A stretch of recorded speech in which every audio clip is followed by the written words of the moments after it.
ಆಕಾಶವಾಣಿ ಧಾರವಾಡ. 4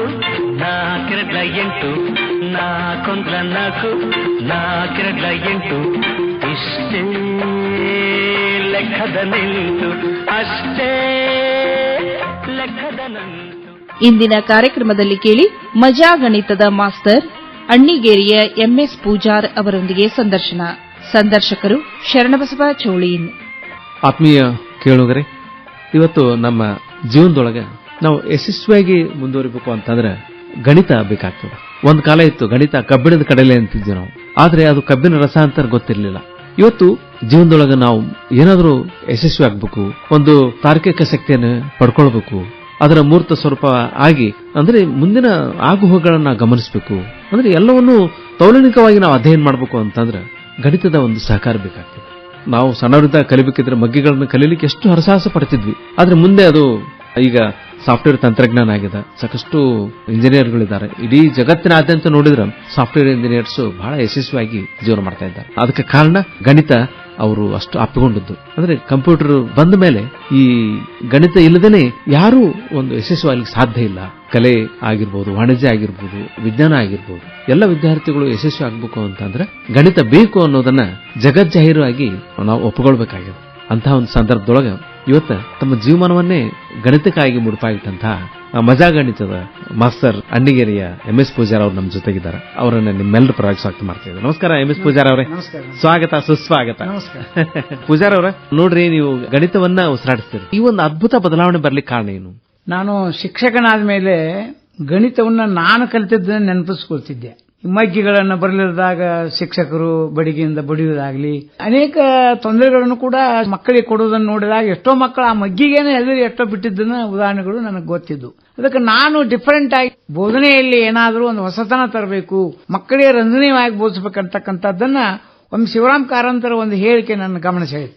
ಆಸಕ್ತಿ ಕೆರಳಿಸದೆ ಬೋಧಿಸುವುದಂದ್ರೆ ಕಾಯಿಸದೆ ಕಬ್ಬಿಣವನ್ನು ಬಡದಂತೆ ಅಂತ ಹೇಳಿ. ಯಾವುದೇ ಒಂದು ವಿಷಯದೊಳಗೆ ಆಸಕ್ತಿ ಕೆರಳಿಸಬೇಕು. ಒಬ್ಬ ರೈತ ಒಂದು ಬೀಜ ಹಾಕ್ಬೇಕಾದ್ರೆ ಸುಮ್ಮನೆ ನೇರವಾಗಿ ಬೀಜ ಹಾಕುದಿಲ್ಲ, ಅವ ಭೂಮಿಯನ್ನು ಹದ ಮಾಡ್ತಾನವ.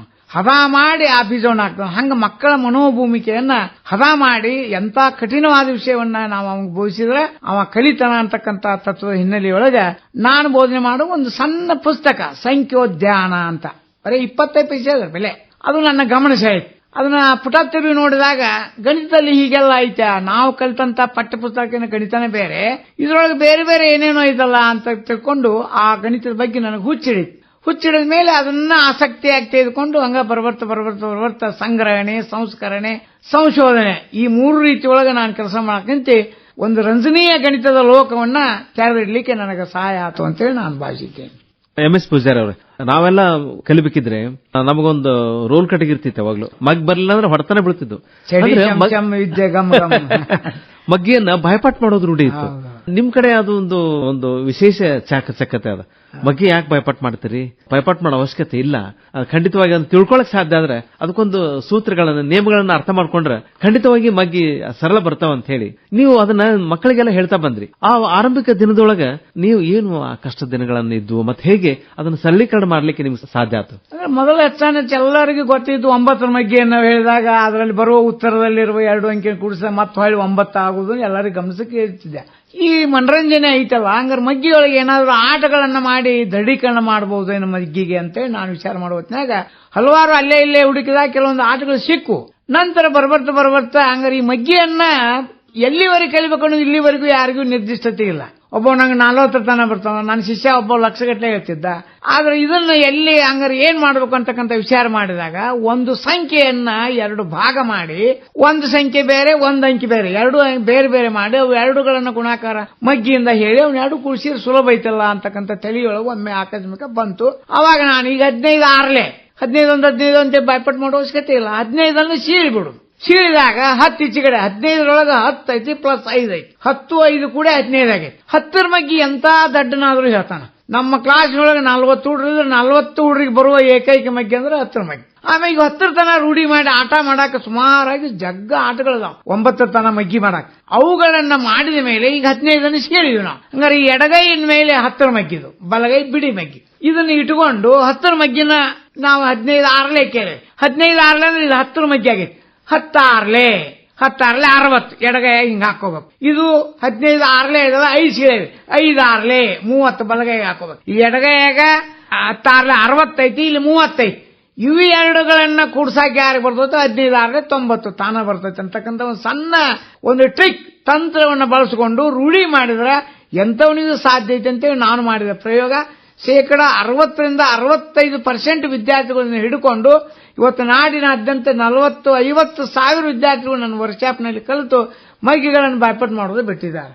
ಇದೇ ರೀತಿ ಒಳಗೆ ಅವರು ರೂಢಿ ಮಾಡಬೇಕು. ಒಂದೇ ದಿವಸಕ್ಕೆ ಬರುವುದಿಲ್ಲ. ಇದು ಒಂದು ಆಟ ಅಂತ ತೆಗೆದುಕೊಂಡು ಆಟದ ಪ್ರಕಾರ ನಾವು ಯಾವುದೋ ಒಂದು ಮಗ್ಗಿಯನ್ನು ತೆಗೆದುಕೊಂಡು ಈ ರೀತಿ ಮಾಡ್ಕೊಂತ ಸುಮ್ಮನೆ ಉರುವಡದು ಮಾಡ್ಕೊಂತ ಈ ಮಾಡಿದ್ರೆ ತಕ್ಷಣವೇ ಮಗ್ಗಿಯನ್ನು ಕಂಡುಹಿಡಿಬಹುದು. ಒಂದು ಕಾಲ ಇತ್ತು ಗಣಿತ ಕಬ್ಬಿಣದ ಕಡಲೆ ಅಂತ. ಈಗ ಎಷ್ಟೋ ಮಕ್ಕಳಿಗೆ ಗಣಿತ ಅಂದ್ರೆ ಬಹಳ ಕಷ್ಟ ಐತಿ, ಬೇಡ ನಾನು ಕಲೆ ಇದಕ್ಕೆ ಹೋಗ್ತೀನಿ ಅಂತಾರೆ. ಆದ್ರೆ ಕಬ್ಬಿಣದ ಕಡಲೆ ಅಲ್ಲ, ಇದು ಕಬ್ಬಿನ ರಸ. ಕಬ್ಬಿನ ರಸದ ಒಂದು ಆನಂದ ಇದ್ರಾಗ ಅದ ಅನ್ನೋದು ನಿಮ್ ಮಾತು ಕೇಳಿದ್ರೆ ಹಂಗ ಅನ್ಸುತ್ತೆ ನಮ್ಗೆ. ಪ್ರಾಥಮಿಕ ಶಾಲೆ ಶಿಕ್ಷಕರಾಗಬೇಕಾದ್ರೆ ಎಲ್ಲ ವಿಷಯಗಳನ್ನು ಕಲಿಸಬೇಕು. ಗಣಿತವನ್ನೇ ನೀವು ಶುರು ಮಾಡಿದ್ರಾಗ ಮಕ್ಕಳ ಒಂದು ಪ್ರತಿಕ್ರಿಯೆ ಹೆಂಗಿತ್ತು, ಹೆಂಗ ಅವರು ನಿಮ್ಮಿಂದ ಒಂದು ಉಪಕೃತರಾದ್ರು? ಈಗಲೂ ಕೂಡ ಗುಣಾಕಾರನ ಬಹಳ ಮೆಚ್ಚರಿ. ನಾನು ಗುಣಾಕಾರ ಮಾಡೋ ಮುಂದೆ ಒಂದ್ ಸಂದರ್ಭದೊಳಗ 14, 28, 57ಕ್ಕೆ 700 ಗುಣಿಸಿದ್ರೆ 6, 9 ಬರ್ತಾವದ್ರ. ಅದು ನನ್ಗೆ ಅಂಶ ಹೇಳ್ತೇವೆ. ಇವನು ಬೇರೆ ಅಂಕಿನ ಇದ್ರಾಗ ಬರೀ 9 ಅದಾವು, ಹಂಗ ಹುಡುಕೊಂತ ಹೊಂಟಿವಿ. ಆ ಗುಣಾಕಾರದ ಗುಣ್ಯ ಗುಣಕ ಗುಣಲಬ್ಧ 3 ಬರ್ತಾವಲ್ಲ, ಆ ಗುಣಲಬ್ಧದಲ್ಲಿರುವ ವಿಶೇಷತೆಯನ್ನ ನಾನು ಹೆಚ್ಚು ಗಮನ ಇಟ್ಟುಕೊಂಡು ಬೇರೆ ಬೇರೆ ರೀತಿಯ ಗುಣಲಬ್ಧಗಳನ್ನು ಪಡಿಬಹುದಲ್ಲ, ಅಥವಾ ಯಾರಾದ್ರೂ ಈ ಲೆಕ್ಕಗಳನ್ನು ಮಾಡಿರಬಹುದು ಅಂತೇಳಿ ಸಂಶೋಧನೆ ಮಾಡಿದಾಗ ಹಿಂದಿನ ಕಾಲದೊಳಗನ ಕಂಪ್ಯೂಟರ್ ಕ್ಯಾಲ್ಕುಲೇಟರ್ ಇಲ್ಲಂತ ಕಾಲದೊಳಗನ ಒಂದು ದೊಡ್ಡ ಗುಣ್ಯ ಗುಣಕದಿಂದ 19 ಪಡೆದಂತ ಒಬ್ಬ ಗಣಿತಜ್ಞ ಇದ್ದ. ಸುಮಾರು ಬಹಳ ವರ್ಷಗಳ ಹಿಂದೆ ಇದು. ಅವಾಗ ಏನೂ ಇದ್ದಿದ್ದಿಲ್ಲ. ಅವನು ಎಷ್ಟು ತ್ರಾಸ ತಗೊಂಡು ಅವುಗಳನ್ನ ಗುಣ್ಯ ಗುಣಗಳನ್ನು ಕಂಡುಹಿಡಿದು ಮಾಡಿದ್ನಲ್ಲ. ಹಂಗಾರೆ ಬೇರೆ ಬೇರೆ ಇವುಗಳನ್ನು ಮಾಡಬಹುದು ಅಂತ ನನಗೊಂದು ಹವ್ಯಾಸವಾಗಿ ಬೆಳೀತಾರೆ. ಹವ್ಯಾಸವಾಗಿ ಬೆಳೆದು ಸಾಕಷ್ಟು ಸುಮಾರು 300ರಿಂದ 400 ಗುಣಾಕಾರಗಳನ್ನು ಇಂಥ ಬೇರೆ ಬೇರೆ ಈಗ ಮೇಲೆ ಗುಣ್ಯದೊಳಗೆ ಅಂಕಿರ್ತಾವ, ಗುಣಕದೊಳಗೆ ಆಗಿರ್ತಾವ, ಅವಾಗ ಒಟ್ಟು ಅಂಕಿ ಗುಣಲಬ್ಧ ಬರೋದು. ಹೌದ್ರೆ ಅಲ್ಲಿ ಏನೇನಿರ್ತಾವ ಮತ್ತೊಂದು ಅಂಕಿ ಅದ್ರಾಗ ಎಂಟರೇ ಇಲ್ಲ, ಎಲ್ಲರಿಗೂ ಪ್ರಾಶಸ್ತ್ಯ ಅನ್ನುವಂಗ ಅಲ್ಲೇ ಬರೋದು. ಇಲ್ಲ ಕೇವಲ 10 ಅಂಕಿ ಅದಾವ, 0 ಹಿಡಿದ್ರೆ ಆ 10 ಅಂಕಿ ಅಷ್ಟ ಗುಣ್ಯದಾಗ ಗುಣಕದಾಗ ಗುಣಲಬ್ಧದಾಗ ಒಡೆದು ಬರೋದು. ಇಂಥ ವಿಶೇಷ ಗುಣಗಳನ್ನ ಅವಲೋಕಿಸಿ ಅಂಥವುಗಳನ್ನು ಸಂಗ್ರಹ ಮಾಡ್ಕೊಂತ ಹೋದೆ. ನಾನು ಕೆಲವೊಂದು ಕಂಡು ಹಿಡ್ಕೊಂತ ಹೋದೆ. ದೊಡ್ಡದೊಂದು ಭಂಡಾರ ಆತು. ಅವುಗಳನ್ನ ಮಕ್ಕಳಿಗೆ ಹೆಂಗು ಗುಣಾಕಾರನ ಹೇಳ್ತೇವೆ, ಯಾವ ಸ್ವಾರಸ್ಯದ ಗುಣಾಕಾರ ಹೇಳೋಕ್ಕಿಂತ ಇಂಥ ಉತ್ತರ ಬರುವ ಹೇಳಿದ್ರೆ ಹುಡುಗರಿಗೆ ಒಂದು ರಂಜನೆ ಆಗತ್ತ, ಅದ್ರ ಬಗ್ಗೆ ಪ್ರೀತಿ ಹುಡ್ತಲ್ಲ ಅಂತ ತಿಳ್ಕೊಂಡು ನಾವು ಮಾಡಿದ ಪ್ರಯೋಗ ಬಹಳ ಇಂಟ್ರೆಸ್ಟ್ಲಿಂದ ಆ ಮಕ್ಕಳು ಅದರಿಂದ ಗಣಿತನ ಖುಷಿ ಪಡೋದು. ಯಾವುದೇ ಒಂದಾಗಲಿ ಪ್ರೀತಿಸಬೇಕಲ್ಲ ಅವರು. ಆ ಪ್ರೀತಿಯನ್ನು ನೋಡಿದಾಗ ಹೊಸ ಹೊಸ ಹೊಸ ಹೊಸ ಆವಿಷ್ಕಾರಗಳು ಸಣ್ಣ ನಿರ್ಮಾಣ ಆಗಂತು. ಆ ರೀತಿಯೊಳಗೆ ನಾ ಗಣಿತವನ್ನ ನಾನು ಪ್ರೀತಿಸಿದ ಮಕ್ಕಳಿಗೆ ಪ್ರೀತಿಸುವಂಗ ಮಾಡಿದೆ. MS ಪೂಜಾರ ಅವ್ರೆ, ನೀವೇನ್ ಮಾಡಿದ್ರಿ, ಗಣಿತ ಪಠ್ಯೇತರ ಕಲಿಸಲಿಲ್ಲ. ಹೌದು, ಪಠ್ಯೇತರವಾಗಿ ಇದನ್ನ ಅನ್ವಯ ಮಾಡಿದ್ರಿ, ಪಠ್ಯ ಪೂರಕವಾಗಿ ಕೂಡ ಮಾಡಿದ್ರಿ. ಅಂದ್ರೆ ಮಕ್ಕಳಿಗೆ ಒಂದು ಆಸಕ್ತಿಕರ ವಿಷಯಗಳನ್ನ ಅವರ ಒಂದು ಕಥೆಗಳಿಗೆ ಹೊಲಿಸುವಂತದ್ದು, ಬೇರೆ ಬೇರೆ ಸಂಗತಿಗಳನ್ನ ಅವ್ರಿಗೆ ಆಸಕ್ತಿ ಇರುವಂತ ಬಾಂಬೆ ಮಿಠಾಯಿ ತರ ಅಂದ್ರೆ ಅವುಗಳನ್ನ ಗಮ್ಮತ್ತು ಅನ್ನೋಗೈತಿ. ನಾನೀಗ ಒಂದು ಗುಣಾಕಾರ ಹೇಳಿದ್ರೆ ಅದರೊಳಗೆ 5, 5, 0, 0, 2, 2, 4, 4, 3, 3 ಬರ್ತದೆ ಉತ್ತರ. ಅಂದ್ರೆ ಎಲ್ಲವೂ ಜೋಡಿ ಜೋಡಿ ಅದಾವ. ಆಗಿನ ಚಾಲ್ತಿ ಒಳಗೆ ಸಿನಿಮಾ ಹೆಸರು ಬಹಳ ಫೇಮ್ ಇತ್ತು. ಅದಕ್ಕೆ ನಾ ಏನ್ ಮಾಡಿದೆ, ಬಲೆ ಜೋಡಿ ಅಂತ ಕೊಟ್ಬಿಟ್ಟು ನಾವು ಶೀರ್ಷಿಕೆ ಬಲೆ ಜೋಡಿ ಅಂದ್ಕೊಳ್ಳಿ. ಏನ್ ಬಲೆ ಜೋಡಿ ನೋಡ್ರಿ ಉತ್ತರದಾಗ ಹೆಂಗ್ ಜೋಡಿ ಬಂದಾವ, 5, 5, 0, 0, 2, 2 ಹಿಂಗ ಪ್ರತಿಯೊಂದಕ್ಕೂ. ಆಮ್ಯಾಗ ನಾವೆಲ್ಲರೂ ಒಂದೇ, ಬರೇ 11, 12, 1 ಬರು 1, 1, 1 ನಾವೆಲ್ಲರೂ ಒಂದೇ. ಅದ್ರ ಮಾರಲ್ ಎಜುಕೇಶನ್ ತಂದೀವಿ ನಾವು. ಗುಣಾಕಾರದೊಳಗೆ ಸಹಕಾರ ತತ್ವ ನೋಡ್ರಿ. ಅಲ್ಲಿ ಗುಣ್ಯದೊಳಗೆ ಬಂದಿದ್ದು ಗುಣಕದಾಗ ಬಂದಿಲ್ಲ, ಗುಣಕದಾಗ ಬಂದಿದ್ದು ಗುಣಲಬ್ಧ ಬಂದಿಲ್ಲ. ಎಲ್ಲರಿಗೂ ನಾವು ಪ್ರಾಶಸ್ತ್ಯ ಕೊಡೋಣಪ್ಪ ಅಂತ ತಮ್ಮೊಳಗೆ ಹೆಂಗ್ ಹಂಚ್ಕೊಂಡವ್ ನೋಡಿ. ಹಿಂಗ ಒಂದು ರೀತಿಯ ರಂಜನೆ ಲೇಪನಕೊಂದಿಗೆ ಆ ಗುಣಾಕಾರಗಳನ್ನ ಮಾಡಿದ್ವಿ. ಆ ಗುಣಾಕಾರ ಜೊತೆಗೆ ಸಂಕಲನ, ವ್ಯವಕಲನ, ಗುಣಾಕಾರ, ಬಾಕಾರ ಆಟಕ್ಕೂ ಉಂಟು, ಲೆಕ್ಕಕ್ಕೂ ಉಂಟು ಅನ್ನೋ ರೀತಿ ಒಳಗ ನಾವು ಅವನ್ನ ಡೆವಲಪ್ ಮಾಡ್ಕೊಂತ ಮಕ್ಕಳಿಗೆ ಗಣಿತದ ರುಚಿಯನ್ನ ಹಚ್ಚಲಿಕ್ಕೆ ನಾವು ಪ್ರಾರಂಭ ಮಾಡಿದ್ವಿ. ಕೆಲವೊಂದು ನಂಬರ್ಗಳು ಗಣಿತದೊಳಗ್ರಿ ಶಕುಂತಲಾ ದೇವಿ ಅವರು ಸಾಕಷ್ಟು ಅನ್ವೇಷಣೆ ಮಾಡ್ಯಾರ. ನೀವು ಒಂದು ನಂಬರ್ ಅಂದ್ರೆ ಅದು ಶೇಷ ಉಳಿಯುವಂತಹದ್ದು ಬಗ್ಗೆ ಅದ ನಿಮ್ಗೆ. ಅಂದ್ರೆ ನಂಬರ್ ಏನದಲ್ಲ ಮುಖಾಂತರ, ಆಟದ ಮುಖಾಂತರ ಅದನ್ನ ಈಗ ಒಂದು ಅದ್ಯಾವ್ದು ನಂಬರ್ ಐತಲ್ಲ ಅದು. ಹೌದೌದು. ಈಗ ನೋಡ್ರಿ, ನಾವೀಗ ಒಂದು ಆಟ ಕೊಡ್ತೇವೆ. ಆಟ ಅಂತ ಅವ್ರಿಗೆ ಗೊತ್ತಾಗುದಿಲ್ಲ. 2519 ಅಂತಕ್ಕಂಥ ಸಂಖ್ಯೆನ 10ರಲ್ಲಿ ಭಾಗಿಸಿದ್ರೆ 9 ಉಳಿತೈತಿ, 9ರಲ್ಲಿ ಭಾಗಿಸಿದ್ರೆ 8 ಉಳಿತೈತಿ, 8ರಲ್ಲಿ ಭಾಗಿಸಿದ್ರೆ 7 ಉಳಿತೈತಿ, 7ರಲ್ಲಿ ಭಾಗಿಸಿದ್ರೆ 6, 6ರಲ್ಲಿ ಭಾಗಿಸಿದ್ರೆ 5, 5ರಲ್ಲಿ ಭಾಗಿಸಿದ್ರೆ 4, 4ರಲ್ಲಿ ಭಾಗಿಸಿದ್ರೆ 3, 3ರಲ್ಲಿ ಭಾಗಿಸಿದ್ರೆ 2, 2ರಲ್ಲಿ ಭಾಗಿಸಿದ್ರೆ 1, 1ರಲ್ಲಿ ಭಾಗಿಸಿದ್ರೆ 0. ಈ ಹುಡುಗ ಇದನ್ನ ಲೆಕ್ಕ ಅಂತ ತಗೊಂಡ್ಲ ಆಟ ಅಂತ ತಗೋತಾನೆ. ನೋಡಿ, ಆಟ ಅಂದ್ರೆ ರಂಜನೆ ಅಂದ್ರೆ ಬಹಳ ಖುಷಿ ಅವಾಗ. ಇದನ್ನ ಆದ್ರ ಆಟೋಮೆಟಿಕ್ ಆಗಿ ಅಲ್ಲಿ ಮಾಡುವ ಕ್ರಿಯೆ ಭಾಗರಣ ಐತಿ. ಈಗ ನೋಡ್ರಿ ಭಾಗಾಕಾರ ಕ್ರಿಯೆನ ಆಟದ ಮುಖಾಂತರ ಈಗ ಔಷಧ ಕುಡಿದ್ರು ಅಂದವ್ರಿಗೆ ನಾವ್ ಹೆಂಗ ಸಿವಿ ಹಾಕಿ ಔಷಧ ಕುಡಿಸ್ತೇವಿ ನೋಡಿ ಇಂಥವು ಸಂಕಲನ ವ್ಯವಕಲನ ಗುಣಾಗಾರ. ಇನ್ನೊಂದು ಹೇಳ್ತೇನೆ ನಿಮಗ, 9-3 ಸಿಂಗಲ್ ಡಿಜಿಟ್ 9 ಮ್ಯಾಗ ಬರ್ಕೋರಿ 3 ತಾಳಗ್ ಬರ್ಕೋರಿ. 9-3 ಕುಡಿಸಿದ್ರೆ 12 ಹತ್ತಲ್ಲ ಕೈಲಾ ಬಿಡ್ರಿ. ಆ ಎರಡನ್ನ ಬಲಗಡೆ ಹತ್ತಿರಿ 9 ಎಡಗಡೆ, ಆ ಎಡಗಡಿದ್ದು 9 ಅಂತ ತಾಗುತ್ತವ್ರಿ. ಈಗ ಹೊಸ ಜೋಡಿ ಸಿಕ್ತು ಮತ್ತೆ 2 9 ಸಿಕ್ತು. ಆ 2 9 ಕುಡಿಸಿದ್ರೆ 1 ಬಂತು, 1 ಮಗ್ಲಿಡ್ರಿ 2 ತಾಗಿಡ್ರಿ. ಹಿಂಗ್ ಮಾಡ್ಕೊಂತ ಹೋದ್ರೆ ಯಾವಾಗ ಬರ್ತದನ್ನ ಗೊತ್ತಿಲ್ಲ. ಪುನಃ 9-3 ಬಂದಾಗ ಬಿಡ್ಬೇಕು. ಅವನಿಗೆ ಗೊತ್ತಿಲ್ಲಾರ್ದಂಗ ಮಾನಸಿಕವಾಗಿ ಬಾಯ್ಲೆಕ್ಕಗಳನ್ನ 9-3 12 2 9 11 ಈ ರೀತಿಯಾಗಿ ಒಂದು 50 ಸಲ ಮಾಡ್ತಾನ. ಸಂಕಲನ ಲೆಕ್ಕ ಬಂತಲ್ಲೇ, ಸಂಕಲನ ಲೆಕ್ಕ ಬಂತು. ಈ ರೀತಿ ಆಟದ ಮುಖಾಂತರ ಒಂದು ನಂಬರು ನೆಚ್ಚರು ಅಂದ್ರೆ ಅನ್ನ ಅಂತ ಅದು ನಮ್ ಕನ್ನಡದಾಗ ಮಾತದ. ಆಮೇಲೆ ಗಣಿತಕ್ಕೂ ಅನ್ವಯ ಆಗ್ತದೆ. ಗಣಿತಕ್ಕೂ ನಂಬರ್ ನೆಚ್ಚಬೇಕು ನಾವು, ಅಂದ್ರೆ ಕಲಿಯಕ್ಕಿಂತ ಪ್ರೀತಿಸ್ಬೇಕು. ಆ ಸಂಖ್ಯೆಗಳನ್ನು ಪ್ರೀತಿಸಿದಾಗ ಹಿಂಗೆಲ್ಲ ಐತಲ್ಲ ಅಂತಂದಾಗ ಕ್ಯೂರಿಯಾಸಿಟಿ ಇನ್ಕ್ರೀಸ್ ಆಗತ್ತ. ಈ ರೀತಿ ಅದಕ್ಕೆ ನಂಬರು ನೆಚ್ಚರು ಬರಿದೇ ಕಲಿಯೋರು. ಬೇಂದ್ರೆಯವರು ಒಮ್ಮೆ ಹೇಳ್ಯಾರ, ನನ್ನ ಕಾವ್ಯದ ಸ್ಫೂರ್ತಿಯೇ ನಂಬರು. ಹೀಗೆ ಹೇಳಿದ್ರೆ ಯಾರು ನಂಬರು. ಕೊನೆಗೆ ಅವ್ರ ನಂಬರ್ ಬಗ್ಗೆ ಬಹಳಷ್ಟು ಪ್ರೀತಿಸ್ತಿದ್ರು, ಅವರು ಇದು ಮಾಡಿದ್ರು. ಹಂಗ ಅದಕ್ಕ ನಾವೇನ್ ಹೇಳ್ಬೇಕಂದ್ರೆ ಗಣಿತ ಗುಮ್ಮ ಅಲ್ಲೋ ತಮ್ಮ, ಇಡೀ ಜಗತ್ತಿಗೆ ಶೂನ್ಯ ದಾನವ ಮಾಡಿ ಗಣಿತಕ್ಕೆ ಅಂಜಿದೋಳೆ ಅಂತಯ್ಯ. ಅದಕ್ಕೆ ನಾವೇನ್ ಮಾಡ್ಬೇಕಾಯ್ತು, ಗಣಿತಕ್ಕೆ ಅಂಜಬಾರ್ದು. ಇಡೀ ಜಗತ್ತಿಗೆ ಕಲಿಸಿಕೊಟ್ಟವ್ರು ನಾವು. ಗಣಿತದ ಭದ್ರ ಬುನಾದಿ. ಈಗ ನೋಡ್ರಿ, ಗಣಿತದೊಳಗಿನ 0 ತೆಗೆದ್ಬಿಟ್ರೆ ಭದ್ರ ಬುನಾದಿನ ಬಿದ್ದು ಬಿಡ್ಬೇಕು. ಅಂತ ಒಂದು ಪರಿಕಲ್ಪನೆಯನ್ನು ಜಗತ್ತಿಗೆ ಕೊಟ್ಟವರು ಗಣಿತಕ್ಕೆ ಅಂದ್ಕೊಂಡು ಕುಂತೇವೆ. ಬಿಗಿ ಜಾನರ್ ತಲೆಗೆ ಮಾತ್ರ ಹತ್ತತಿ. ಅದಕ್ಕೆ ಸಾಮಾನ್ಯನೂ ಕೂಡ ಪ್ರೀತಿಸಿದ್ರ ಅವನ ತಲೆಯಲ್ಲಿರುವ ತಾರ್ಕಿಕ ಶಕ್ತಿಯಿಂದ ಗಣಿತವನ್ನು ಸುಲಭವಾಗಿ ಮಾಡ್ಕೋಬಹುದು. ಅಲ್ಲಿ ತಾರ್ಕಿಕ ಶಕ್ತಿ ಉಪಯೋಗ ಮಾಡ್ಕೊಳ್ಳೋಣ. ಬರೇ ಬೋಧನೆಯೊಳಗೆ ಏನಾಗೈತಿ, ಸುಮ್ಮನೆ ಪಟ್ಟೆ ಹೇಳ್ಬಿಡೋದು. ಪಟ್ಟೆ ತರ ಏನೂ ಇಲ್ಲ. ಉಳಿದ ವಿಷಯಕ್ಕೆ ಹಂಗಲ್ಲ ನೋಡ್ರಿ. ಈಗ ಒಂದು ಕನ್ನಡ ಹೇಳ್ತಾನ, ಒಂದು ಕಥೆ ಹೇಳ್ತಾರ, ಒಂದು ಕವನ ಓದ್ತಾರ. ಹಿಂಗ ಬೇರೆ ಬೇರೆ ಪಠ್ಯ ಪೂರಕವಾದ ಅಂಶಗಳನ್ನ ಬೋಧಿಸಿದ್ರೆ ಗಣಿತನು ಖಂಡಿತವಾಗಿಯೂ ಅದು ಕಠಿಣ ವಿಷಯ. ನೀವು ಹೆಂಗ ಗಣಿತ ಬೋಧಿಸಿದ್ರಿ? ಪಠ್ಯೇತರ ಇವನ್ನೆಲ್ಲ ಹೆಂಗ ಒಂದು ಉದಾಹರಣೆ ಕೊಡ್ರಿ. ಪಠ್ಯ ಪೂರಕವಾಗಿ ಈ ಪಠ್ಯ ಪೂರಕವಾಗಿ ನಾವು ಈಗ ಸಣ್ಣ ಕ್ಲಾಸಿಗೆ ಈಗ 4ನೇ ವ್ಯವಕಲನ ಕಲಿಸಬೇಕಾಗೈತಿ. ವ್ಯವಕಲನ ಕಲಿಸಬೇಕು. ವ್ಯವಕಲನ ಈ ರೀತಿ ಮ್ಯಾಗಿಂದ ತಾಗಿಂದ ಕಳೆದ್ವಿ, ತಾಳಗಿಟ್ಟಿವಿ. ಇದು ನೇಮದ ಪ್ರಕಾರ. ಅವಂಗ ಗೊತ್ತಿಲ್ಲಾರ್ದಂಗ ಆಟ ಮಾಡ್ಬೇಕಂದ್ರೆ ಯಾವ್ದಾದ್ರು 4 ಸಂಖ್ಯೆ ಹಚ್ಕೋರ್ಪ. 12 18 27 36 4 ಸಂಖ್ಯೆ ಹಚ್ಕೋ. 2 ಸಂಖ್ಯೆ ಆರಿಸ್ಕೋ. ದೊಡ್ಡದಾಗ ಸಣ್ಣದ್ ಕಳಿದು ತಾಳಗಿಡು. ಮತ್ತೆ 2 ಸಂಖ್ಯೆ ಆರಿಸ್ಕೋ. ದೊಡ್ಡದಾಗ ಸಣ್ಣದ್ ಕಳಿದು ತಾಳಗತ್. ಮತ್ತೆ 2 ಸಂಖ್ಯೆ ತಗೋ. ದೊಡ್ಡದಾಗ ಕಳಿದು. ಹಿಂಗ ಸರ್ಕ್ಯುಲೇಟಿಂಗ್ ಆಗಿ ಚಕ್ರೀಯವಾಗಿ ಕಳ್ಕೊಂತ ಬಂದಾಗ 6-7 ಸ್ಟೆಪ್ಗೆ ಮ್ಯಾಗ್ ಹಚ್ಕೊಂಡ ಸಂಖ್ಯೆ ಹೋಗಿಬಿಡ್ತಾವು. ತಳಗೆಲ್ಲವೂ ಒಂದೇ ಸಂಖ್ಯೆ ಬರ್ತಾವ. 3 3 3 3 8 8 8 8. ಅವನಿಗೆ ಗೊತ್ತಿಲ್ಲಾರ್ದಂಗನ ಒಂದು 34 ಸಲ ವ್ಯವಕಲನ ಮಾಡಿದ್ ನಾವು. ಇದ್ರಾಗ ಗೊತ್ತೇ ಇಲ್ಲ ಅವಾಗ. ನಾನು ವ್ಯವಕಲನ ಮಾಡಾಕಿದ್ದೇನೆ ಗೊತ್ತೇ ಇಲ್ಲ, ಆಟ ಆಡಾಕಿದ್ದೇನೆ ತಿಳ್ಕೊಂಡ ನಾವು. ಆದ್ರೆ ಯಾವ ಸಿಲೆಬಸ್ನ್ಯಾಗ ನಾವು ವ್ಯವಕಲನ ಲೆಕ್ಕ ಮಾಡಬೇಕಾಗಿತ್ತೋ ಇಲ್ಲಿ ಆಟದಾಗ ಮಾಡ್ಯಾನ. ಹಿಂಗ ಪ್ರತಿಯೊಂದಿಗೂ 4 ಕ್ರಿಯೆಗಳಿಗೂ ನಿಮಗೆ ಹುಡುಕಿದ್ರೆ ಸಾಕಷ್ಟು ಆಟಗಳು ಸಿಗ್ತಾವ. ಆಟಗಳನ್ನ ಬಳಸ್ಕೊಂಡು ಈ ರೀತಿ ನಾವು ಗಣಿತವನ್ನ ಸುಲಭವಾಗಿ ಭದ್ರ ಬುನಾದಿ ಹಾಕಿದ್ರೆ ಮ್ಯಾಗ ಕಟ್ಟಡ ಬೇಕಾದಂಗ ನಿಲ್ಲೋದು. ಆ ರೀತಿ ಒಳಗೆ ಮಗ್ಗಿನೂ ಕೂಡ ಅದೇ ರೀತಿ ಭದ್ರ ಬುನಾದಿ ಹಾಕಿಬಿಟ್ರೆ ಆಟದ ಮುಖಾಂತರ. ಈಗ ನಾ 8 ಮಗ್ಗಿ ಬರಿಬೇಕಾಯ್ತು. ಸುಮ್ಮನೆ 8 ಮಗ್ಗಿ ಅನ್ಬೇಡ. ತಗೋ 1 ರಿಂದ 8 ತನ ಬರಿತಾನ, ಅಂಕಿಗಳನ್ನು ಬರಿತಾನ. ಆಲ್ರೆಡಿ ಅಂಕಿ ಕಲ್ತಾನೆ ಇವ. 1 2 3 4 5 6 7 8. ಮುಂದಿನ 9 ಮುಂದೆ ಬರಿಬೇಡ. ಇಲ್ಲಿ ತಾಳಗ ಬಾ. 9 10 11 ಹಿಂಗ ತಳಗಿನ ಹಿಂಗ ಕಂಟಿನ್ಯೂ ಮಾಡ್ಬಿಟ್ರೆ ಕೊನೆಗೆ 8 ಬರ್ತದೆ. 8 ಬಿಡಕ್ 16 ಬಂದಿರ್ತೈತಿ. 16 ಬಿಡಕ್ 24. 8 ಮಗ್ಗಿ ತನ್ನಿಂದ ತಾನೇ ರಚನೆ ಆಗಿರ್ತೈತಿ. ಆಶ್ಚರ್ಯ ಆಗತ್ತ.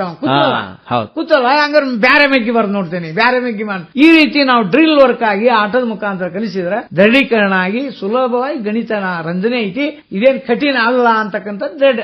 ನೀವು ಹೇಳೋದು ಮಾತು ಸರಿ ಅದು. ನಾವು ಸಣ್ಣವರಿದ್ದಾಗ MS ಪೂಜಾರ್ ಅವರ ಅಂಕ ಗಣಿತ ಅದ್ರೊಳಗೆ ಎಷ್ಟೋ ಸಮಸ್ಯೆಗಳು ಬರ್ತಾವು, ಶೇಕಡವರು ಬರ್ತಾವು. ಅವೆಲ್ಲ ನೋಡೋದು ಒಂದು ಕ್ಲಿಷ್ಟಕರವಾದ ಸಮಸ್ಯೆಯನ್ನು ಬಿಡಿಸಿದಾಗ ನಮಗೆ ಆನಂದ ಹೇಳ್ತಿರೋದು ನಮಗೆ ಸಾಕಷ್ಟು ಖುಷಿ ಕೊಡ್ತದೆ. ಗಣಿತ ಅಷ್ಟು ಖುಷಿ ಕೊಡ್ತದೆ, ಪರಿಹಾರ ಕಂಡ್ಕೊಂಡೆಲ್ಲ. ಆಮೇಲೆ ನೀವು ಮಜಾ ಗಣಿತ ಬರ್ದ್ರಿ.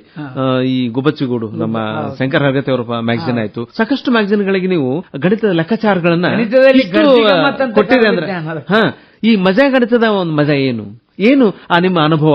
ಇಷ್ಟು ಮ್ಯಾಗಝಿನ್ಗೆ ಬರ್ದಿರಲ್ಲ, ನಿಮ್ಗೆ ಜನರ ಒಂದು ಪ್ರತಿಕ್ರಿಯೆ ಹೆಂಗಿತ್ತು? ಏನು ಅದ್ರ ಬಗ್ಗೆ? ಗಣಿತ ಅಂದ್ರೆ ಅವ್ರು ಏನ್ ಮೊದಲು ತಿಳ್ಕೊಂಡಿರ್ತಾರ ಅಂದ್ರೆ ಲೆಕ್ಕಾಚಾರ ಶಾಸ್ತ್ರೀಯವಾಗಿ ಹಿಂಗ ಮಾಡ್ಬೇಕು ಅಂತ ಇರ್ತೈತೆ ಅದ್ರಾಗ. ಅದನ್ನ ಬಿಟ್ಟು ಈಗ ನಾನು ಸುಮಾರಾಗಿ ನೋಡ್ರಿ ಒಂದು ಉದಾಹರಣೆ ಹೇಳ್ತೇನೆ ನಿಮಗೆ. ಗಣಿತದಲ್ಲಿ ಪಂಚತಂತ್ರ ಅಂತ ಮಾಡಿ ಅದು ಎಲ್ಲರಿಗೂ ಏನ್ ಮಾಡ್ತಾರ ಒಂದೇ ರೀತಿ ಇಡೀ ರಾಜ್ಯಾದ್ಯಂತ ಒಂದು ಸಿಲೆಬಸ್ ಅನುಗುಣವಾಗಿ ಒಂದು ಸೂತ್ರ ಇರ್ತದೆ. ಹಿಂಗ ಗುಣಿಸ್ಬೇಕು ಅಂತ. ಅಂದ್ರೆ ಬೇರೆ ರೀತಿ ಒಳಗೂ ಹಿಂಗ ಗುಣಿಸಬಹುದು ಅಂದಾಗ ಆಶ್ಚರ್ಯ ಆಗುತ್ತೆ. ಮಗ್ಗಿಲ್ದನ ಗುಣಾಕಾರ ಮಾಡಕ್ ಬರ್ತದೆ ಅನ್ನೋದ ಬಹಳ ಮಂದಿಗೆ ಗೊತ್ತಿಲ್ಲ. ಅದು ಇಂಡಿಯಾದ್ದರಿ ಅದು ಗೆರೆ 7 ಗುಣಾಕಾರ ಮಾಡಕ್ ಬರ್ತದೆ. ಇಂಥವೆಲ್ಲ ನೋಡಿದಾಗ ಅವು ರಂಜನೆಯಾಗಿ ಹೀಗೂ ಉಂಟೆ, ಹಿಂಗೆಲ್ಲ ಐತಲ್ಲ ಗಣಿತ, ನಾವು ಇಷ್ಟ ತಿಳ್ಕೊಂಡಿದ್ವಿ. ಇದಿಷ್ಟೇ ಅಲ್ಲ, ಹಿಂಗೂ ಐತಿ. ಇಥೋಪಿಯನ್ ಗುಣಾಕಾರ ಅಂತ ಬರ್ತೈತಿ. ಕೇವಲ 2 ಮಿಗ್ಗಾದ್ರೆ ಲಕ್ಷ ಗಟ್ಟಲೆ ಗುಣಾಕಾರ ಮಾಡಬಹುದು. ಮಗ್ಗಿನ ಬ್ಯಾಡ್ರಿ ಅದಕ್ಕೆ, ಇವರೇ 2 ಮಗ್ಗಿ ಬಂದ್ರೆ ಸಾಕು. ಎಷ್ಟು ಖುಷಿಲಿಂದ ಮಾಡ್ತಾನವ. ನಾವು 16 ಮಗ್ಗಿ ಓದ್ಲೆ 20 ಮಗ್ಗಿ ಅನ್ನೋದು ಬೇಡ, ಬರೇ 2 ಮಗ್ಗಿ ಸಾಕಲ್ಲ, ಮಾಡಬಹುದಲ್ಲ ಅಂತಕ್ಕಂಥ ಆತ್ಮವಿಶ್ವಾಸ ಬಂತಂದ್ರ ಗಣಿತದ ಬಗ್ಗೆ ಪ್ರೀತಿ ಉಡ್ತತಿ. ಈ ರೀತಿ ನಾವು ರಂಜನೆ ಮುಖಾಂತರ ಎಲ್ಲೆಲ್ಲೇ ರಂಜನೀಯ ಅಂಶಗಳನ್ನು ಸೇರ್ಸಾಕ್ ಸಾಧ್ಯ ಐತೋ ಅವುಗಳನ್ನ ಪಠ್ಯ ಪೂರಕವಾಗಿ ಸೇರಿಸಿ ಪಠ್ಯಕ್ಕೆ ಬರ್ತಿದ್ವಿ ನಾವು. ಈಗ ನಿಮ್ಮ ಮ್ಯಾಗಝಿನ್ ನೋಡ್ತಿದ್ರು, ಗುಬ್ಬಚ್ಚಿಗೂ ನೋಡ್ತಾ ಇದ್ದಾಗ ಯಾವಾಗ MS ಪೂಜಾರ್ ಮಾಸ್ತರ್ದ ಮಜಾಗಣಿತ ಮತ್ತೆ ಯಾವ ಬರ್ತದೆ, ಇಷ್ಟು ಕುತೂಹಲವನ್ನು ಕೆರಳಿಸಿದ್ರಿ. ಏನಂತ ಕುತೂಹಲ ನಿಮ್ ಲೆಕ್ಕದಾಗ ತರ್ತಿದ್ರಿ? ಗೊಂದಲ ಗಣಿತ ಅಂತ ಒಂದು ಅಂಕಣ ಬರ್ತಿದ್ದೇನ್ರಿ ನಾ ರವಿ ಬೆಳಿಗಾರ ಇದ್ದಾಗ. ಅದಕ್ಕೆ ಬರುವ ಪತ್ರಗಳನ್ನು ನನ್ನ ಮುಂದೆ ಇಟ್ಬಿಟ್ರು. ಆಶ್ಚರ್ಯ ಅಂತ ಆಫೀಸ್ಗೆ ಹೋದಾಗ, ನೋಡ್ ಪೂಜಾರ್ ನಿನ್ವ ಪತ್ರ ಅಂದ್ರೆ ಯಾವ ವಿಷಯವನ್ನ ನಾವು ರಂಜನೀಯವಾಗಿ ಕೊಡ್ತೇವೋ ಎಂತ ಕಠಿಣ ಇದ್ರು ಸ್ವೀಕಾರ ಮಾಡ್ತಾರ. ಗಣಿತ ಅಂದ್ರೆ ಹೆದರೋ ಅವರು ಆ ಗಣಿತಕ್ಕೆ ತಲೆ ಕೆಡಿಸ್ಕೊಂತಿದ್ರು. ಏನೇನೋ ಉತ್ತರ ಬರೋದು, ಏನೇನೋ ಇಷ್ಟು ಇಟ್ಕೊಂಡ ಪತ್ರ ಬರ್ತಿದ್ವು. ಯಾವುದೇ ಒಂದು ವಿಷಯವನ್ನ ನಾವು ರಂಜನೀಯವಾಗಿ ಕೊಡಕ್ ಕಲಿಬೇಕು. ಅದಕ್ಕೊಂದು ಸಣ್ಣ ಉದಾಹರಣೆ ಹೇಳ್ತೇನೆ ನೋಡಿ, ಬಹಳ ನಡೆದ ಘಟನೆನೇ ಇದು. ABCD ಅನಿಸ್ತೀರಿ ನೀವೀಗ. ABCD ABCD ಅನ್ಕೊಂತ ಹೋದಂಗೆ ಜಡ್ ತನ ಬರ್ತತಿ. ಅವ ನಿದ್ದೆ ಮಾಡಕಂತ ಹೊಳ್ಳ ಬಳ್ಳ ಅದನ್ನ ಅನ್ಬೇಕು ಬಿಡ ಅಂತ ನಿದ್ದೆ ಬರ್ತದ. ಅದನ್ನೇ ಒಂದು ರೌಂಡ್ ಆಗಿ ಕುಂದರ್ಸಿ ABCD ಅನ್ಕೊಂತ ಜಡ್ ಬಂದಾರ ದವಾಖಾನಿಗೆ ಹೋಗೋದು. ಮಾಡ್ಬಿಡ್ರ ಪಣಿಗೆ ಜಡ್ ಬರಬೇಕಲ್ಲ ಒಬ್ಬಂಗರ. ಇಲ್ಲ ಅನ್ಕೊಳ್ಳಿ ಜಡ್ ಬಂತ ನೀ ದವಾಖಾನಿಗೆ ಔಟ್ ಅಂತವ. ಇದನ್ನ ಆಡಿಸು ಹೊತ್ತಿನೊಳಗ ನಡುವೆ ಬಿಡ್ಸಾಕ್ ಹೋಗ್ರಿ ನೀವು. ಬಿಡುದಿಲ್ರಿ ಸರ್ ಅಂತಾರ. ಯಾಕೆ ಜಡ್ ಯಾರಿಗೆ ಬಂದಿಲ್ಲ ನೋಡ್ತಿಲ್ಲ. ಆಟನ್ ತಗೊಂಡ್ಬಿಟ್ರಿ ಈಗ ಅವ್ರ. ಆಟನ್ ತಗೊಂಡ್ ಮ್ಯಾಗ ಅದ್ರ ರಿಸಲ್ಟ್ ನೋಡಾಕ ನೋಡ್ರಿ ಎಷ್ಟು ಸಲ ABCD ಅಂದ್ರೆ ಅವ್ರು ಹಂಗ ABCD ಅಂದ್ರೆ ತೂಗುಡ್ಸಾಕ್ ನಿಂದಿರ್ತಾರ. ಇದು ಆಟದ ಮುಖಾಂತರ ಮಾಡಿದ್ರೆ 50 ಸಲ ABCD 50 ಸುಮ್ನೆ ಅಂತ. ಯಾವ್ದಾದ್ರೂ ಕೂಡ ನಮ್ಮ ಆಟಗಳು ನಮ್ಮ ಮಾನಸಿಕವಾಗಿ ಸದೃಢ ಮಾಡ್ತಾವ ಅನ್ನೋದು, ಹಿಂದಿನಿಂದ ರಂಜನೆ ಕೊಡ್ತಾವ ಅನ್ನೋದಕ್ಕೆ ನಮ್ಮ ಹಿರಿಯರು ಎಲ್ಲಗಳನ್ನ. ನಿಮ್ಗೆ ಇನ್ನೊಂದು ವಿಷಯ ಹೇಳ್ಬೇಕಂದ್ರ, ಕಬಡ್ಡಿ ಅಂದ್ರೆ ಸುಮ್ನೆ ಕಬಡ್ಡಿ ಅಲ್ಲದು, ಪ್ರಾಣಾಯಾಮದ ಆಯಾಮ ಐತಿರದ. ಉಸಿರನ್ನ ಕುಂಭಕಾರ ಹೆಚ್ಚಿಗೆ ಮಾಡ್ತಾನವ. ಕಬಡ್ಡಿ ಕಬಡ್ಡಿ ಕಬಡ್ಡಿ ಕಬಡ್ಡಿ ಅಂತ ಒಳಗೆ ಇಡ್ಕೊಂತಾನ. ಹಂಗ ಈ ಬೋಧನೆಯಲ್ಲಿ ನಾವು ರಂಜನೀಯ ಅಂಶಗಳನ್ನು ಸೇರಿಸುವುದರಿಂದ ಅದು ನಮಗೆ ಬಹಳ ಟಾನಿಕ್ ನಂಗೆ ಕೆಲಸ ಮಾಡ್ತೈತೆ. ಮಗುವಿಗೆ ಭಾರಿ ಒಳ್ಳೆ ಕೆಲಸ ಮಾಡ್ತಾರೆ. ಅದಕ್ಕೆ ನಾವು ರಂಜನೀಯ ಅಂಶಗಳನ್ನು ಹೇಳಲೇಬೇಕು. MS ಪೂಜಾರ್ ಅವರೇ, ನೋಡ್ರಿ, ಈಗ ನಮ್ಮ ಖಾಸಗಿ ಶಿಕ್ಷಣ ಸಂಸ್ಥೆಗಳಿಗೆ ಗಣಿತವನ್ನ ಜನಪ್ರಿಯ ಮಾಡಿದಂತ ಶ್ರೇಯಸ್ಸು ಹೋಗ್ಲೇಬೇಕು. ಯಾಕಂದ್ರೆ PUC ಒಳಗೆ ಗಣಿತವನ್ನ ಉಪನ್ಯಾಸಕರು ಬರೋದು ಪ್ರಾಕ್ಟೀಸ್ ಮಾಡಿಸ್ತಿದ್ರು. ಬಹಳ ಪ್ರಾಕ್ಟೀಸ್ ಮಾಡಿ ಇವತ್ತು ನೋಡ್ರಿ ಇಡೀ ಜಗತ್ತಿನೊಳಗೆ ಎಲ್ಲ ಕಡೆ ನಮ್ಮ ಸಾಫ್ಟ್ವೇರ್ ತಂತ್ರಜ್ಞರಿದ್ದಾರೆ. ಇವತ್ತು ನಮ್ಮ ಭಾರತ ಇಡೀ ಮಿಂಚ್ತಾ ಇದೆ. ಹಿಂಗಾಗಿ ಇಡೀ ಜಗತ್ತಿನೊಳಗೆ ಭಾರತವನ್ನು ಕಾಣ್ತೀವಿ ಈ ಒಂದು ಸಾಫ್ಟ್ವೇರ್ ತಂತ್ರಜ್ಞರ ಮೂಲಕ, ಕಂಪ್ಯೂಟರ್ ತಂತ್ರಜ್ಞರ ಮೂಲಕ. ಅಂದ್ರೆ ಗಣಿತ ಹೆಂಗ ಅದು ಆಸಕ್ತಿಯನ್ನು ಕೆರಳಿಸ್ತದ, ಮತ್ತೆ ಅದು ಹೇಗೆ ಒಂದು ನಮ್ಮ ಬುದ್ಧಿಮತ್ತೆಯನ್ನ ಹೊರಗಲ್ಲಿಗೆ ಮತ್ತೆ ಮುಂದಿನ ತಾರ್ಕಿಕ ಶಕ್ತಿ ಹೆಚ್ಚಿಗೆ ಮಾಡೋದು. ತಾರ್ಕಿಕ ಶಕ್ತಿಯಿಂದನೇ ನಮ್ಮ ಬುದ್ಧಿ ಇಲ್ಲಿವರೆಗೆ ಬೆಳೆದಿದೆ. ಹೆಂಗೆ ಈ ತಂತ್ರಜ್ಞರು ಹೆಂಗೆ ಹೊಸ ಒಂದು ಪ್ರಯೋಗ ಮಾಡ್ತಿರ್ತಾರ ಅವರು. ಒಂದು ಐಡಿಯಾ ಅಂತಾರಲ್ಲ, ಆ ಐಡಿಯಾ ಹೊಸ ಒಂದು ವಿಚಾರಗಳನ್ನ ಕಂಡು ಹಿಡಿದು ಇವತ್ತು ಸ್ಟಾರ್ಟ್ಅಪ್ಸ್ ಬಹಳ ಬಂದವು. ಅದಕ್ಕೆ ಬಹುಶಃ ಗಣಿತ ಒಂದು ಮೂಲ ಪ್ರೇರಣೆ. ಹೆಂಗೆ ನೀವು ಕಂಡ್ರಿ ಅದನ್ನ? ಅದೇ ರೀ, ಗಣಿತ ಏನ್ ಮಾಡ್ತದೆ ನಮ್ಮನ್ನ. ಈಗ ಉದಾಹರಣೆಗೆ ಮೊದಲ ಸಂಗ್ರಹಣೆ ಆಗಿರ್ತದೆ ನಮ್ಮ ತಲೆಯೊಳಗ. ಸಂಗ್ರಹಣೆ ಬಂದಾಗ ಒಂದು ತಟ್ಟನ ಒಂದು ವಿಚಾರ ಒಳದ ಸಂಗ್ರಹಣೆ ಐತಲ್ಲ, ಸಂಸ್ಕರಣೆ ಯಾಕೆ ಮಾಡಬಾರ್ದು ಅಂತ ವಿಚಾರ ಬರ್ತದೆ. ಇದನ್ನ ಹಿಂಗಿನಕ್ಕಿಂತ ಹಿಂಗ್ ಮಾಡಿದ್ರೆ ಹಂಗ ಸಂಸ್ಕರಣೆ ಅಂತೀವಿ ನಾವು. ಸಂಗ್ರಹಣೆ ಬೇರೆ, ಸಂಸ್ಕರಣೆ ಇದು ಹಿಂಗೆತ್ತಲ್ಲ, ಇನ್ನೊಟ್ಟು ಹಿಂಗ್ ಮಾಡೋಣ. ಇದನ್ನ ಸಂಸ್ಕರಣೆ ಮಾಡ್ತಾ ಮಾಡ್ತಾ ಮಾಡ್ತಾ ನಾನಾ ಒಂದು ಹೊಸದನ್ನ ಯಾಕೆ ಮಾಡಬಾರ್ದು ಸಂಶೋಧನೆ ಆಗತ್ತೆ. ಸಂಗ್ರಹಣೆ, ಸಂಸ್ಕರಣೆ, ಸಂಶೋಧನೆ, ಈ ರೀತಿಯ 3 ಹಂತದೊಳಗೆ ಆಗಿ ನಾವು ಈ ಮಟ್ಟಕ್ಕೆ ಬಂದೇವೆ. ಅದಕ್ಕೆಲ್ಲ ಮೂಲ ಪ್ರೇರಣೆ ತಾರ್ಕಿಕ ಶಕ್ತಿ. ತಾರ್ಕಿಕ ಶಕ್ತಿಯ ಮೂಲಗಣವೇ ಗಣಿತದಿಂದ ಕಲಿತೇವೆ. ತರ್ಕ ಮಾಡಕ್ ಹಚ್ಚೋದ ಗಣಿತ, ಹೌದಾ? ಆ ತಾರ್ಕಿಕ ಶಕ್ತಿಯನ್ನು ಮಾಡುವುದರಿಂದ ಇವತ್ತಿನ ಬೆಳವಣಿಗೆಗೆಲ್ಲ ನಮ್ಮ ತಾರ್ಕಿಕ ಶಕ್ತಿ, ಆ ತಾರ್ಕಿಕ ಶಕ್ತಿಗೆ ಗಣಿತ ಮೂಲ ಪ್ರೇರಣೆ ಆಗ್ತದೆ ಅಂತ ನನ್ನ ಅನಿಸಿಕೆ. MS ಪೂಜಾರ್ ಅವರೇ, ಇತ್ತೀಚೆಗೆ ನಾವು ಆಕಾಶವಾಣಿ ಮೂಲಕ ಆಲಯ ಗಣಿತ ಪ್ರಯೋಗಾಲಯ ನೋಡಿ ಕಲಿ ಮಾಡಿ ತಿಳಿ ಅಂತ ಹೇಳಿ, ಅಂದ್ರೆ ನೋಡಿ ಕಲಿತು ಅಷ್ಟೇ ಅಲ್ಲದ್ರೆ ಮಾಡಿ ತಿಳಿತದ ಅಂತ ಹೇಳಿ ಬೋಳಶೆಟ್ಟಿ ಅವರು ಪ್ರಾದೇಶಿಕ ವಿಜ್ಞಾನ ಕೇಂದ್ರ ಧಾರವಾಡದೊಳಗಿದ್ದಾರೆ. ಅಲ್ಲಿಯ ನಿರ್ದೇಶಕರು ಎಲ್ಲ ಕಡೆ ಗಣಿತ ಪ್ರಯೋಗಾಲಯ ಮಾಡ್ತಾ ಇದ್ದಾರೆ. ಅಲ್ಲಿ ಬಹಳ ಅತ್ಯದ್ಭುತವಾದ ಪ್ರಯೋಗಾಲಯ ಮಾಡಿದ್ದಾರೆ. ಲೆಮೆಂಟಿನ ಶಾಲೆ ಮಕ್ಕಳು ಅಲ್ಲಿ ಗವರ್ನರ್ ಟೀಚರ್ ಹೇಳ್ತಾ ಇದ್ರು, ಅಂದ್ರೆ ಅದ್ಭುತವಾಗಿ ಇದು ಹೆಂಗೆ ಮಕ್ಕಳು ಇದ್ರಾಗ ಪ್ರಯೋಗಾಲಯ ಕಲಿಲಿಕ್ಕೆ ಇಷ್ಟಪಡ್ತಾರೆ. ಅಂದ್ರೆ ಅಲ್ಲಿ ನೋಡ್ತಾರ ಅವರು. ತಾವು ನಮ್ಮ ಕಾರ್ಯಕ್ರಮ ಕೇಳ್ತಾ ಇದ್ದೀರಿ, ಆ ಒಂದು ಪ್ರಯತ್ನದ ಬಗ್ಗೆ ತಾವೇನ್ ಹೇಳ್ತೀರಿ? ಅಂದ್ರೆ ಇಲ್ಲೇ ಪ್ರಯೋಗ ಮಾಡೋದ್ರಿಂದ ಅನುಭವಿಸುವಿಕೆ ಅಂತೀವಿ ನಾವು. ಆ ಅನುಭವಿಸುವಿಕೆ ಆಗುತ್ತಿಲ್ಲ. ಸುಮ್ಮನೆ ಸಕ್ಕರೆ ಸಿವಿ ಇದೆ ಅಂದ್ರೆ ನಾವು ಕೇಳಿ ತಿಳ್ಕೊಂಡಿರೋದು, ತಿಳುವಳಿಕೆ ಆಗ್ತದ. ಸಕ್ಕರೆನ ಬಾಯಾಗ ಹಾಕೊಂಡ್ಬಿಟ್ರೆ ಅನುಭವಿಸುವಿಕೆ. ಹೌದಪ್ಪ, ಕರೆ ಸಿವಿ ಐತೆ ಅಂತಿದ್ರು, ಕರೆ ಅಂದ್ರೆ ಸಿವಿನ ಐತೆ ನೋಡಿ ಸಕ್ಕರೆ ಅಂತಾರ. ಹಂಗ ಯಾವ್ದೋ ಒಂದು ಸೂತ್ರ, ಆ ಸೂತ್ರ ಹಂಗ ಬೈಪಟ್ ಮಾಡಿ ಹೊಡೆದು ಮಾಡಿರ್ತೇವೆ. ಇಲ್ಲಿ ಪ್ರಯೋಗಾತ್ಮಕವಾಗಿ ಲ್ಯಾಬರೇಟರಿ ಒಳಗ ಮಾಡೋದ್ರಿಂದ ಹೌದು ಆ ಸೂತ್ರ ನೋಡು ಕರೆಕ್ಟ್ ನೋಡಿದ, ಇಲ್ಲಿ ಬಂದ್ ನೋಡಿ, ಇಲ್ಲಿ ಮಾಡಿದ್ರೆ ನೋಡಿ, ಇಲ್ಲಿ ಬಂದ್ ನೋಡು ಅಂದ್ರೆ ಅನುಭವಿಸುವಿಕೆ. ಪ್ರಾತ್ಯಕ್ಷಿಕೆಗಳು ಏನ್ ಮಾಡ್ತಾವು, ನೋಡಿ ಕಲಿಯುವುದರಿಂದನೂ ಅದಕ್ಕಿಂತಲೂ ಹೆಚ್ಚಿನ ಪರಿಣಾಮ ಮಾಡಿ ಕಲಿಯುವಿಕೆ ಒಳಗ ಮಗು ತೊಡುವುದರಿಂದ ಅದು ಬಹಳ ಇಫೆಕ್ಟಿವ್ ಆಗುತ್ತೆ. ಅದು ಬಹಳ ಒಳ್ಳೆಯ ವಿಧಾನ. ನಾನು ಕೂಡ ನೋಡಿದ್ದೇನೆ, ಕೇಳಿದ್ದೇನೆ. ಬೋಳಶೆಟ್ಟಿ ಅವರು ಬಹಳ ದೊಡ್ಡ ಕೆಲಸ ಮಾಡಿದ್ದಾರೆ. ಪ್ರಾತ್ಯಕ್ಷಿಕೆಗಳನ್ನು ಮಾಡಿ ಮಕ್ಕಳಿಗೆ ಗಣಿತ ಇನ್ನೂ ಸುಲಭ ಮತ್ತು ಅದು ಬಹಳ ಕಠಿಣವಲ್ಲ ಅಂತಕ್ಕಂಥದ್ದು ಪ್ರಾತ್ಯಕ್ಷಿಗಳು ಹೇಳ್ಕೊಡ್ತಾವು. ಇದು ದೊಡ್ಡ ಕೆಲಸ. MS ಪೂಜಾರ್ ಅವರೇ, ಗಣಿತ ನೋಡ್ರಿ, ಅಂದ್ರೆ ನೋಡ್ಲಿಕ್ಕೆ ಸಾಧ್ಯದ ಗಣಿತವನ್ನ, ಆಮೇಲೆ ಅದನ್ನ ಮಾಡಿ ತಿಳ್ಕೊಳ್ಳಿಕ್ ಸಾಧ್ಯದ ಅನ್ನೋದೇ ಒಂದು ರೋಮಾಂಚಕಾರ ವಿಷಯ. ನಾವೆಲ್ಲ ಕಲಿಬೇಕಿದ್ರೆ ಸಾಕಷ್ಟು ಊರು ಹೊಡೆದು ಭಯಪಾಟ್ ಮಾಡಿ ಕಲ್ತೀವಿ. ಒಂದು ನಿಯಮಗಳನ್ನ ಇಷ್ಟು ಸಾರಿ ಬರ್ತೆಗಿತ್ತಿದ್ವಿ ನಾವು. ಆದ್ರೆ ಈಗ ಅಂದ್ರೆ ಅದನ್ನು ಪ್ರಾತ್ಯಕ್ಷಿಗಳು ನೋಡಿದ್ರಾಗ ಅದು ಮನಸ್ಸಲ್ಲಿ ಆಶ್ಚರ್ಯ ಇದೆ, ಉಳಿತೈತದ. ಆಮೇಲೆ ಅವರು ಏನ್ ಮಾಡ್ತಾರ, ಈ ಲೆಮಿಟೆಡ್ ಶಾಲೆ ವಿದ್ಯಾರ್ಥಿಗಳು ವೀಕೆಂಡ್ ವಿತ್ ಮ್ಯಾಥ್ಸ್ ಅಂತ ಮಾಡ್ತಾರ. ವೀಕೆಂಡ್ ವಿತ್ ಮ್ಯಾಥ್ಸ್ ಅಂದ್ರೆ ನಾವು ಅಂದ್ರೆ ವಾರದ ಕೊನೆಗೆ ಗಣಿತದ ವಿವಿಧ ಒಂದು ಆಕೃತಿಗಳನ್ನು ಮಾಡುವಂತದ್ದು.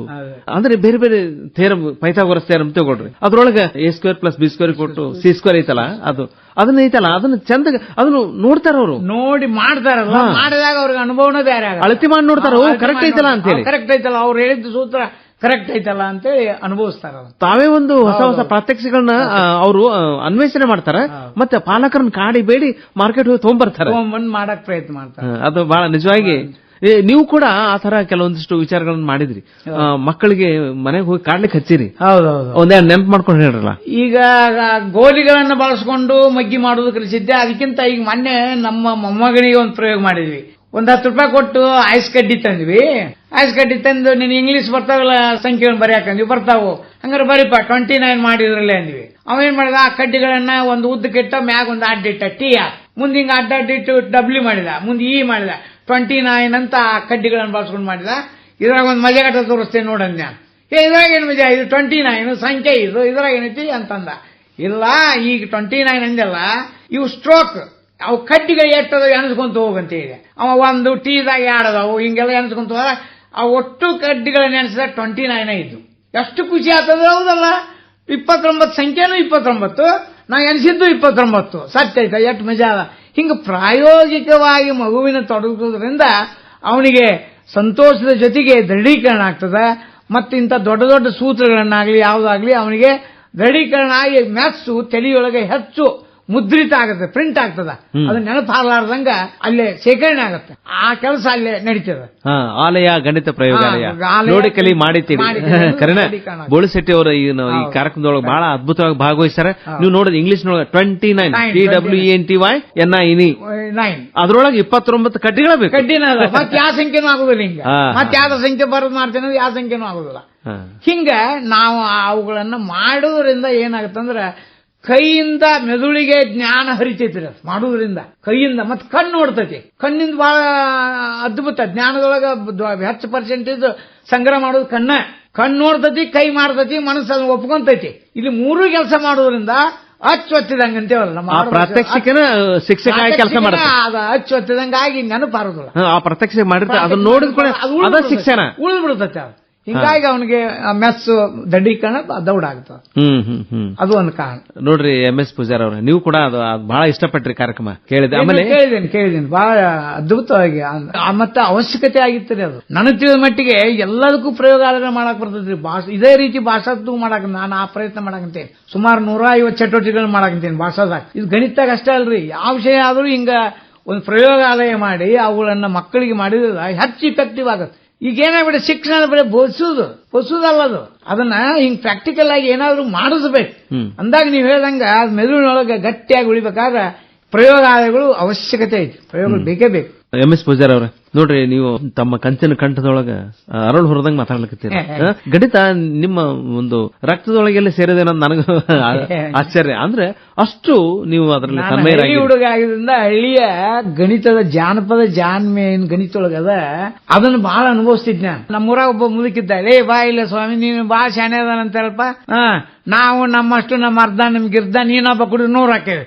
ಯಾಕೆ ಹೇಳ ಹಕ್ಕಿ ಅಂದ್ವಿ, ಹಿಂಗ ಹಂಗಾರ ಅವು ಹಕ್ಕಿ ಹಟ್ಟಿದ್ವಿ ಹೇಳ ಅಂದ್ಕೊಳ್ಳಿ. ನಮ್ಗೆ ದಿಗಲಾಗುದ ಹೇಳ. ಅದು ಪೆಕ್ಯುಲರ್ ಇಂಥ ಸಂಖ್ಯೆ ಇದ್ರೇನ ಇದು ಅಂತೈತಿ. 36, 18, 9, 1 ಇವೆಲ್ಲ ಕುಡಿಸಿದ್ರೆ 100 ಆಗತ್ತೆ. ಅವ್ರು ಹೆಂಗ್ ಕಂಡಿಡಿದ್ರೆ ಹೇಳ್ರಿ, ಮೊದಲನೇದ್ದು ಐತಲ್ಲ 36 ಕಂಡಿಡಬೇಕು, ಅದರ ಅರ್ಧ 18, ಅದರ ಅರ್ಧ 9, ನೀನೊಬ್ಬ ಕುಡಿದು 100. ಅವರ ಒಂದು ತರ್ಕ ಶಕ್ತಿಯಿಂದ ಇದೇನು ಸೃಷ್ಟಿ ಮಾಡಿದಾರಲ್ಲ ಜಾನಪದ ಜಾನಗಣಿತ, ನಿಜವಾದ ಗಣಿತದ ಸ್ವಾರಸ್ಯ ಇರೋದು ನಮ್ಮ ಹಳ್ಳಿಗರಲ್ಲಿ. ಅದು ನನ್ನ ಮೇಲೆ ದೊಡ್ಡ ಪರಿಣಾಮ ಬೇರೆ. ಒಂದು DM ನಂಜುಂಡಪ್ಪನವ್ರಿಗೆ ಒಂದು ಹಳ್ಳಿ ಗಣಿತ ಸಮಸ್ಯೆ ತೋರಿಸಿದಾಗ ನನ್ನ ದುಬ್ಬತ್ತಿ ಅಪ್ರಜೆ ಬಿಟ್ರು ಅವ್ರು. ಏನೋ ಅದ್ಭುತ ಐತೆ ಇದು, ಎಲ್ಲಿದು ಅಂದ್ರೆ ಇಲ್ಲಿ ಹಳ್ಳಿಗರದ್ರಿ, ಇದು ನಮ್ದಲ್ಲ ಹಳ್ಳಿಗರು ಮಾಡ್ಯಾರ ನೋಡ್ರಿ, ಅಂದ್ರೆ ಏನೋ ಅದ್ಭುತ ಐತಿ ಇದು ಅಂದ್ರು. ಇಂಥ ಅದ್ಭುತವಾದ ಗಣಿತ ಜ್ಞಾನ ಹಳ್ಳಿಯೊಳಗೆ ಇವತ್ತಿಗೂ ಅವ್ಯಕ್ತವಾಗೈತಿ. ಅದನ್ನು ಹೊರಗೆ ತೆಗೆದ ಕೆಲಸ ಇನ್ನೂ ನಡಿಬೇಕಾಗಿದೆ.